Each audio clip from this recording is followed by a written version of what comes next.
اور یاد رکھنا اس بات کو، غور کریں کہ میری طرف دیکھیں میرے بھائی، ایک مکران شاہ بادشاہ گزرا ہے ایران کا، کچھ نرم دل تھا، وہ نا سیر کرنے نکلا، درمیان میں پل آتا تھا، ایک دریا تھا، اس کا پل تھا، اور پل کے اس پار جنگل تھا، سبزہ تھا، سیرگاہیں بنی ہوئی تھی۔ بادشاہ وہاں 2-4 دن رہنے کا ارادہ کیا۔ جب بادشاہ وہاں پہنچتا ہے نا مکران شاہ، تو اس نے دیکھا کہ وہاں 2-3 دن قیام کرنا ہے، جھیل ہے، سیرگاہ ہے، وہاں اس نے رکنے کا پروگرام بنا لیا۔ بادشاہ تو علیحدہ اس کے لیے رہائش تھی، سپاہی علیحدہ رہتے تھے۔ یہاں تو لوگ کہتے ہیں نا وہ پولیس کو ڈانٹتے ہیں، پولیس کو پوچھتے ہیں، او بھائی پولیس تو تمہارے ماتحت ہوتی ہے، پولیس تو سمجھ گئی ہے کہ تم کس طرح ان سے کام لیتے ہو، ان کو تو تم اپنے تحت رکھتے ہو۔ پولیس والے علیحدہ رہتے تھے، اس کے ساتھ جو سپاہی گئے ہوئے تھے، گن مین گئے ہوئے تھے۔ مکران شاہ سیر سپاٹے پہ رہتا تھا۔ ایک بوڑھی عورت تھی، اس کی ایک گائے تھی، وہ جنگل کے اندر بوڑھی رہتی تھی، گائے اس کی وہاں چرتی رہتی تھی۔ شام کو وہ گائے گھر لوٹتی، بوڑھی دودھ پی کے سو جاتی۔ سپاہی اس بوڑھی کے پاس آئے، کہنے لگے تیری گائے بڑی صحت مند ہے، ہمارے ہاتھ بیچ دے۔ بوڑھی نے کہا میرے بڑھاپے کا سہارا ہے، اس کا دودھ پی کے میں زندہ ہوں، بیچوں گی نہیں۔ وہی والا کام جو ہمارے ملک میں ہوتا ہے کہ قیمت کے ساتھ زمین دینی ہے کہ مفت دینی ہے۔ جب بڑے آدمی کو پسند آ جاتی ہے تو کہتے ہیں مول دینی ہے کہ مفت دینی ہے، دینی پڑتی ہے، غریب ہے، کیا کریں، مجبور ہے، مظلوم ہے۔ کہا بوڑھی عورت سے سپاہیوں نے بیچ دے، کہا نہیں، کہنے لگے نہیں بیچے گی تو ہم لے لیں گے۔ اس عورت کی گائے زبردستی سپاہی ذبح کر کے کھا گئے۔ بوڑھی نے بادشاہ تک پہنچنا چاہا لیکن اس کو پہنچنے نہ دیا گیا، منع کر دیا گیا، اس کی رسائی نہ ہو سکی، غریب عورت تھی۔ جس دن مکران شاہ واپس آ رہے تھے نا، سیر کر کے پل سے گزر رہے تھے، تو کسی نے بوڑھی سے کہا کہ بادشاہ گزرے گا۔ وہ چھپ کے پل پہ بیٹھ گئی، اور مکران شاہ جب پل سے گزرنے لگے تو بوڑھی آگے آئی اور اس کے گھوڑے کی لگام پکڑی، ایسا جملہ کہا کہ مکران شاہ چکرا کے زمین پہ گرا۔ اور بوڑھی کہنے لگی مکران شاہ تیرے سپاہی میری گائے ذبح کر کے کھا گئے ہیں، تو بتا اس کا حساب اس پل پہ کھڑے ہو کے دینا کہ پل صراط پہ دینا ہے؟ بتا یہاں کھڑے ہو کے دے گا کہ وہاں کھڑے ہو کے دے گا؟ بول۔ ارباب اقتدار، حکومت کے ایوانوں میں بیٹھنے والوں، بتاؤ زینب کا حساب قصور کے چوک میں کھڑے ہو کے دو گے کہ میدان محشر کے چوک میں کھڑے ہو کے دو گے؟ بتاؤ کہاں حساب دینا ہے، یہاں دینا ہے کہ وہاں دینا ہے؟ حساب تو بہرحال تمہیں دینا ہے، اس قوم کو اس کا حساب تو، زینب کا حساب تو دینا ہے، دینا پڑے گا، دیا جائے گا، پوچھا جائے گا۔ بتاؤ یہاں دینا ہے کہ وہاں دینا ہے؟ دینا تو پڑے گا، یہاں دو گے تو ہو سکتا ہے قیامت میں بچ جاؤ، اور اگر یہاں نہیں دو گے تو وہاں لٹکا دیے جاؤ گے، رسوا کیے جاؤ گے، پوچھا جائے گا۔ مکران شاہ چکرا کے گرا زمین پہ اور گر کے کہنے لگا بی بی میں وہاں حساب نہیں دے سکتا، دو دینا یہیں لے لے، جو لینا یہیں لے لے، آ جاؤ آ جاؤ، وقت ہے، گنجائش ہے، مہلت کے دنوں میں توبہ کر لو، پلٹ آؤ، اللہ کے حضور حاضر ہو جاؤ۔ اس معاشرے کو صفائی کی ضرورت پڑ گئی ہے، اس معاشرے میں ہر آدمی اپنا کردار ادا کرے، ظالم کے خلاف اٹھے، بے حیائی، فحاشی، عریانی، بدنگاہی، اس کے خلاف اٹھے۔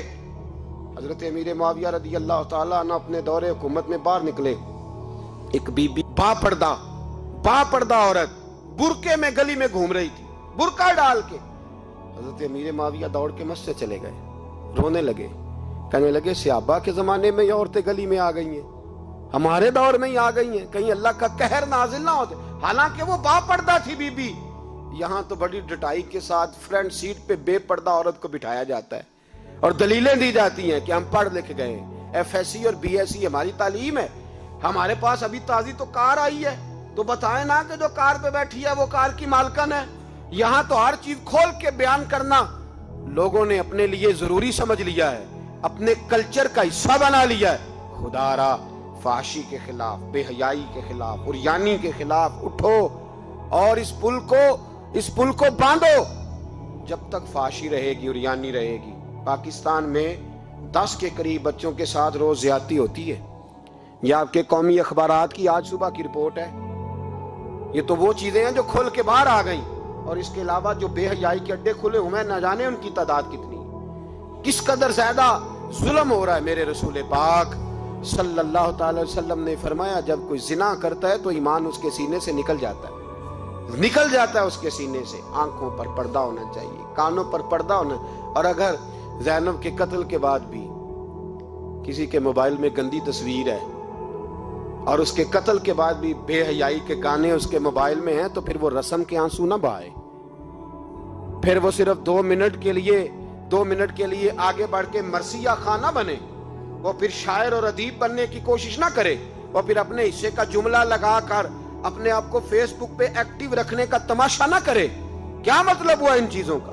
اگر ابھی بھی برائی کے خلاف نہیں اٹھنا, بے حیائی اور فحاشی کے خلاف نہیں اٹھنا, میرے عزیزو آخری بات سننا اور اس کو ہمیشہ یاد رکھنا. میرے نبی پاک صلی اللہ تعالی علیہ وسلم نے فرمایا ہے کسی ایک مسلمان کے قتل میں اگر اہل زمین اہل آسمان سارے بھی شریک ہو جائیں, سارے, تو فرمایا ہو سکتا ہے اللہ سب کو جہنم میں ڈال دے. اس لیے کہ جو قتل ہے نا, قتل ایک ہے زیادتی اور ایک ہے پھر اس کے بعد قتل. ایک انسان کا قتل انسانیت کا قتل ہے, اتنا بڑا ظلم. اور یہاں تو اب قتل کی خبر آ جائے نا اخبار پہ تو اتنی دلچسپی والی رہتی نہیں. اتنے لوگ قتل ہو گئے, کوئی حرج نہیں. یہ تو ہمارے ہاں تو کسی سیاستدان کی شادی کی خبر آئے گی تو وہ دلچسپی والی ہوگی, اس پر تبصرے ہوں گے, کمنٹس ہوں گے, ایک بندہ مر گیا ٹھیک ہے, غریب آدمی تھا, قتل ہو گیا, جان چھوٹی, معاذ اللہ, اس پہ کون توجہ کرتا ہے؟ یہاں تو ان کے میلے چھیلے تماشوں پر لوگ تبصرے کرتے ہیں. یہ جو کوئی نئی ایکٹنگ کر کے دکھاتے ہیں اس پر ہماری توجہ جاتی ہے. اتنی عورتوں نے خودکشی کر لی اس لیے کہ شام کو کھانا نہیں تھا, بچوں سمیت دریا میں کود گئی. یہ ہوتا رہتا ہے, اس کی خیر ہے. معاذ اللہ, یہ تو سارے زمانے میں. یہ دیکھو کہ کسی سیاسی لیڈر نے کوئی نئی ایکٹنگ کی ہے تو اس پر تبصرہ کرتے ہیں, اس پر تھوڑی دیر بیٹھتے ہیں. او خدا کے بندو, اپنی ترجیحات بدلو. میں کہا کرتا ہوں ان کی گاڑیوں کے پیچھے بھاگنا چھوڑ دو گے تو یہ صحیح ہو جائیں گے. ان کی جائز ناجائز چیزوں پر نعرے لگانے بند کر دو گے تو یہ صحیح ہو جائیں گے. خدا را, زینب تو چلی گئی پر ہمیں ایک پیغام چھوڑ کے گئی ہے کہ فحاشی کے خلاف اٹھ کھڑے ہو, اب ظلم کے خلاف لڑنا سیکھو, اب اپنے اندر یہ طاقت پیدا کرو, اب طاقت پیدا کرو. ہمیں سارا پتہ ہوتا ہے لیکن اس کے باوجود ہم ظالموں کے ساتھ کھڑے ہو کے ان کی تعریفیں کرتے ہیں, تصویریں لگاتے ہیں, سپورٹر ووٹر بنتے ہیں. اب اس کام سے باز آ جاؤ. خدا را اب بھی سمجھ جاؤ. اے اللہ, جمعے کے دن اس اجتماع میں تیری بارگاہ میں دعا کرتے ہیں, خداوندہ ساری بیٹیوں کو حفاظت کا پردہ عطا فرما. اللہ سب کے لیے حفاظت کے پردے نصیب فرما. اور میرے مولا ظالموں کو کیفر کردار تک پہنچا. اللہ ان ظالموں کو نشان عبرت بنا. خداوندہ ان ظالموں